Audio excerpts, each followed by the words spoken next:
chegou? Você achou que era o Papai Noel? Não, gente. É o Getúlio Vargas, querido por muito, pai dos pobres. Um pouco exagerado essa situação, mas a gente não vai discutir sobre isso. A gente vai estar passando para vocês agora como que ele chega ao poder, dividido em duas aulas, porque Getúlio Vargas é o cara, né? 1,50 m e pouquinho assim, mas ele, poxa, tem coisa para falar do Getúlio Vargas. Então a gente vai estar dividindo esse assunto para vocês.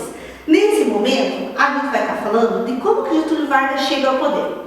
Mas para a gente falar disso, tem que estar lembrando como que era o Brasil. O Brasil vivia o período da República do Café com Leite, onde os estados de São Paulo e Minas Gerais se alternavam na presidência através desse acordo e sempre estavam ali. No mesmo contexto mundial, a gente vai ter a crise de 1929 nos Estados Unidos, no qual o Brasil ele é afetado pela venda do seu café. O que acontece? Estamos com o presidente Washington Luiz paulista, portanto, supostamente, pelo acordo, pela República do Café com Leite, teríamos que ter um próximo presidente mineiro. Washington Luiz, ele quebra esse acordo e ele indica o nome do Júlio Prestes, outro paulista, para a presidência da República. Minas Gerais se sente magoadinha, né, e se junta a Paraíba e Rio Grande do Sul, formando a Aliança Liberal.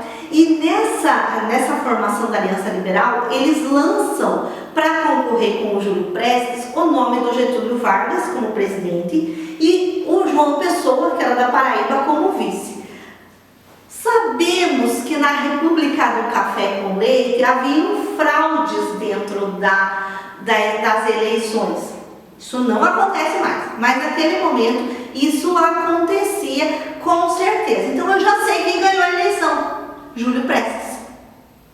Quando ele ganhou a eleição, né, não foi bem aceito pela equipe derrotada, pela Aliança Liberal, que começaram então a juntar agregados a essa Aliança Liberal para poder contestar então essa eleição. Mas nesse contexto, o João Pessoa, que era o vice do Getúlio, ele é assassinado lá na Paraíba. E a Aliança Liberal se aproveita disso, dizendo que foi um fato político, e foi mesmo, mas era um problema lá interno, na Paraíba, não era uma questão mundial, ou melhor, uma questão nacional, né? E aí acaba se aproveitando dessa situação para fazer a Revolução de 1930. E nessa Revolução de 1930, acompanhado com os tenentistas, acompanhado com oligarquias e tudo mais, o Getúlio Vargas destitui, ele tira o Washington Luiz do poder e ele assume provisoriamente em 1930, até que novas eleições aconteçam. Ainda ele vai fazer o seguinte, ele vai retirar os governadores que sustentavam a República do Café com Leite e ele vai colocar interventores no Estado, pessoas da confiança dele para governar até saírem novas eleições. E ele está lá, 1930, vai comprar o café dos cafeicultores que estava lá agora estocado porque não vendia mais para os Estados Unidos. Ele compra o café e ele queima o café. Ele pega o dinheiro público, salva os cafeicultores e ele queima esse café para regular o preço, para que agora os cafeicultores não tenham mais prejuízo. Mas lógico, né, que em contrapartida também ele proíbe que sejam feitas novos plantios de café até tudo se normalizar. Mas ele está lá, né, promete uma nova Constituição, promete eleições, porque ele tinha revogado a Constituição de 1891, que era a Constituição do Café com Leite, e ele está lá. Tipo assim, me faço de esquecido, né, e vou ficando no poder. Até que em 1932 vai acontecer a Revolução Constitucionalista. Paulistas que tinham perdido o poder, lembra lá do Júlio Prestes, Washington Luiz, tinham perdido o poder contra o resto das tropas de Getúlio Vargas. E eles vão agora querer que o Getúlio faça uma nova Constituição, vai ter essa revolução. Cara, o 13 participou da Revolução Constitucionalista de 1932. Nós fomos com uma tropa lá para São Paulo também para lutar do lado do Getúlio Vargas. Mas vamos lá. E aí a gente vai ter então 32. Óbvio que os paulistas foram derrotados, mas Getúlio percebe assim, não dá para continuar governando dando uma de esquecida, né, com amnésia de que eu ia fazer a Constituição. E ele chama uma Assembleia Constituinte. E vão ali, então, elaborando as leis e tudo mais, até que em 34, né, vai sair essa Constituição, a Constituição de 1934. O que vai dizer? Que vai ter voto direto agora, o voto vai ser secreto, que legal, só que não para presidente. Por quê? Porque o povo não está acostumado a votar, né? Então, a gente precisa ensinar o povo a votar. Getúlio Vargas, ele é eleito indiretamente e começa agora a segunda fase do governo dele. A primeira foi a provisória, o segundo agora é o governo constitucional, que começa em 1934 e que irá até 1938. Nesse governo constitucional, ele vai enfrentar alguns grupos com ideias diferentes, grupos ideológicos diferentes. A AIB, a Ação Integralista Brasileira, e a ANL, a Aliança Nacional Libertadora. A AIB tinha característica nazi-fascista, então os regimes totalitaristas da Europa já estavam fervilhando e essas ideias chegaram aqui no Brasil em 1900, né, já vinham chegado, mas em 1934 elas se destacaram bastante através da AIB. Plínio Salgado, ele era o líder da AIB e eles tinham um grito assim, Anauê, que era um grito tupi, e que significa, você é meu irmão, né? Então, essas características nazi-fascistas da AIB, elas transformavam todo mundo igual, mas sem individualidade. Todo mundo tinha que pensar igual. E o líder era o Getúlio Vargas, né? Eles queriam que o líder fosse o Getúlio Vargas. É um setor ideológico. O outro, a ANL, formada por grupos tenentistas. O líder era o Luiz Carlos Prestes, que havia sido líder do movimento tenentista lá em 1920. Eles tinham contatos e eles eram influenciados pelo socialismo da União Soviética. Então a União Soviética tinha feito a Revolução Russa, eles tinham agora transformado a União Soviética em socialista. E esse grupo da ANL, então, queria a reforma agrária, queria a nacionalização das empresas.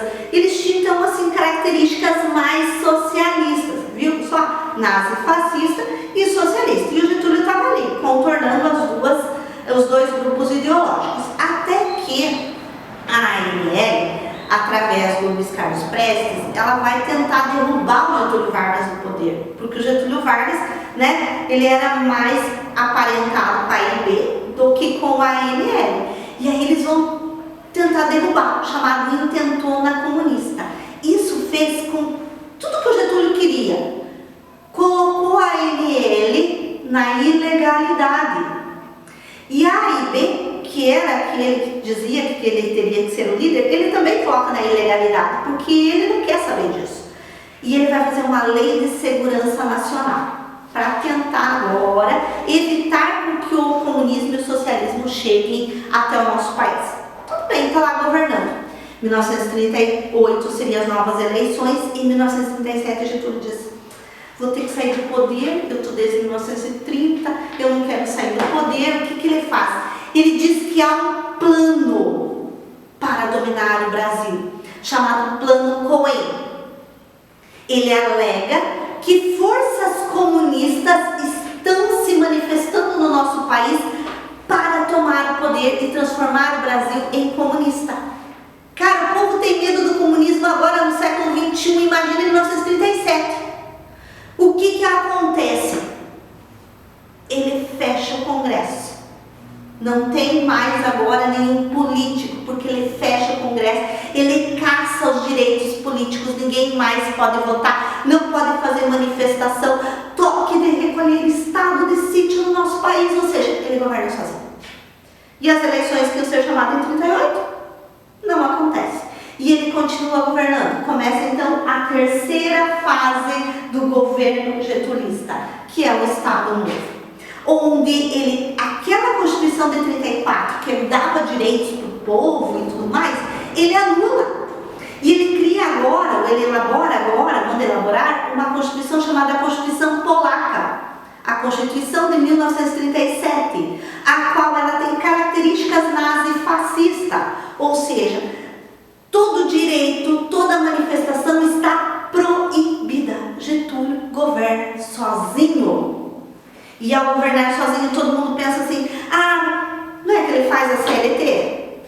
A consolidação das leis trabalhistas e regulamenta agora o Ministério do Trabalho, dá direito a férias, dá direito a salário mínimo, 8 horas de trabalho por dia. Por isso ele é chamado de pai dos pobres, porque ele lembra dos pobres no momento que ele governa sozinho. Olha que interessante. Mas aí a gente vai ter o declínio do Getúlio. Por quê? O Getúlio queria construir a Companhia Siderúrgica Nacional. Ele era muito nacionalista. Então tudo que tinha no país deveria ser regido ou dirigido por uma empresa nacional. Ele vai criar o embrião da Eletrobras, ele vai criar um embrião da Petrobras, ele cria a Vale do Rio Doce, que hoje é Vale, que é uma empresa estrangeira, mas na época era Vale do Rio Doce, e ele cria a Companhia da Siderúrgica Nacional. Só que ele não tem dinheiro. O que ele faz? Getúlio, ele era um cara interessante. Ele se alia à Alemanha e se alia aos Estados Unidos. Nesse momento, a gente está em 1944, por aí, ele se alia à Alemanha e aos Estados Unidos para criar a Companhia Siderúrgica Nacional. E aí ele fala assim, eu vou entrar do lado da guerra nesse que me financiar. Não é que os Estados Unidos bancam?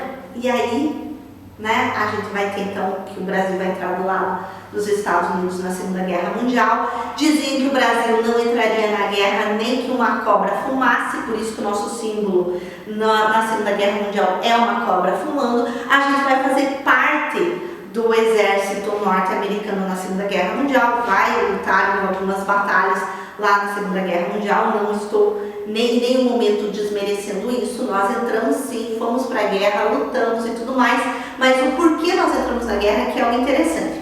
Quando a guerra termina, o que acontece? O povo começa a perceber características do Getúlio muito parecidas com os ditadores, o Hitler, o Mussolini lá da Europa. E aí começa então a fazer manifestações e exigir a renúncia do Getúlio Vargas. E ele vai renunciar nesse momento, mas ele vai voltar. Teremos Getúlio Vargas